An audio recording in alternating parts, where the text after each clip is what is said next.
to make sure we have this down here, okay?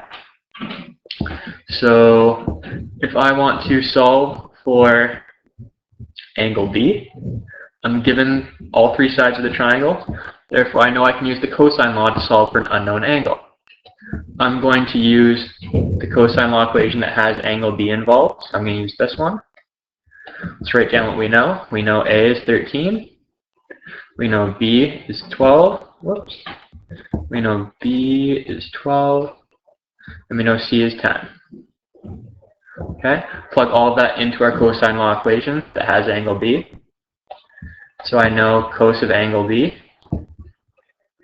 is equal to B squared, 12 squared, minus the squares of the other two sides, so minus 13 squared, minus 10 squared, all over negative 2 times the product of those other two sides, 13 and 10. Okay. Once again, let's go through and do this one step at a time. Let's evaluate the numerator. So we'll do 12 squared minus 13 squared minus 10 squared. Okay, evaluate that. I get negative 125. I'm going to put that down here, negative 125. Let's evaluate our denominator. Okay, negative 2 times 13 times 10. That gives us negative 260. Negative 260. Now we know if I know the ratio and I don't know the angle, to figure out the angle, I have to do the inverse cosine of that ratio. Negative 125 over negative 260. If I do the inverse cosine, my calculator knows I'm putting in a ratio, not an angle, and therefore it'll tell me the angle. Okay?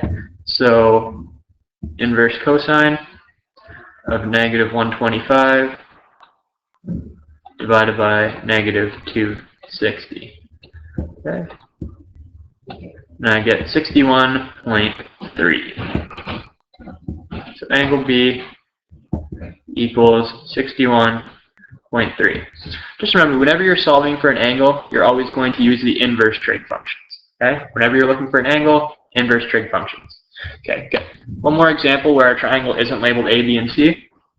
Okay, I have all three sides of the triangle. I'm looking for an angle, so I know I can use the cosine law, but none of these ones have N, K, and M in it, so I'm going to have to make my own. Okay, I know the cosine of an angle should be equal to its opposite side, so its opposite side is 13 squared, minus the squares of the other two sides, minus 14 squared, so minus 14 squared, minus 16 squared, all over negative 2 times those other two sides, 14 and 16. The two sides that aren't opposite the angle are 14 and 16. Okay? So essentially what I have here, I should have wrote the general equation first. Let me see if I can just move this down so I can put that up here, just so if I lost you guys here,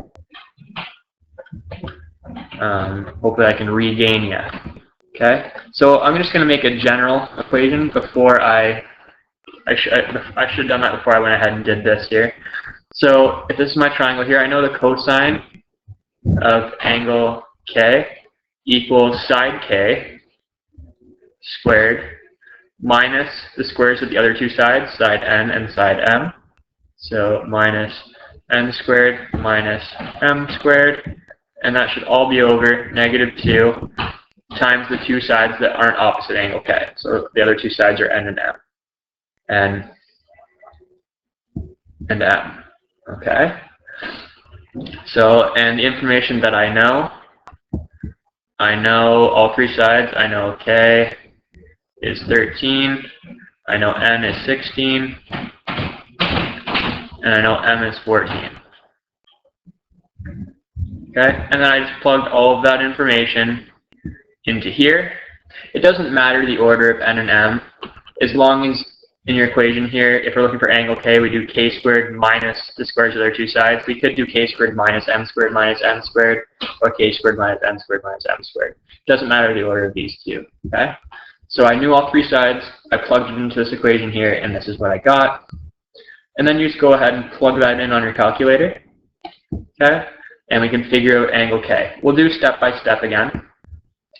So cosine of angle K is equal to, let's do the numerator. Numerator first, we just do 13 squared minus 14 squared minus 16 squared. That gives us negative 283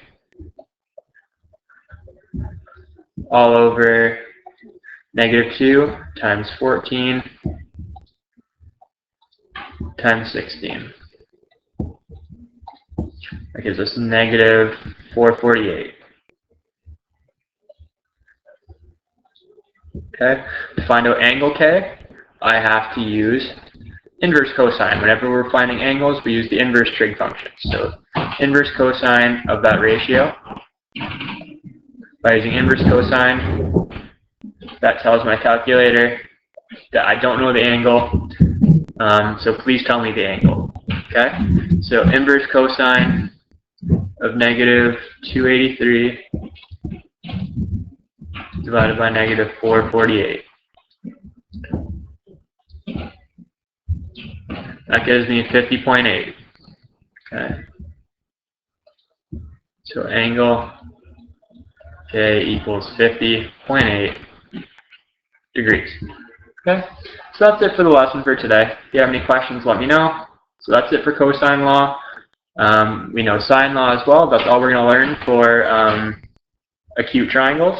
And that's it for the year, actually. So after this, just getting ready for the exam. Okay. See you guys.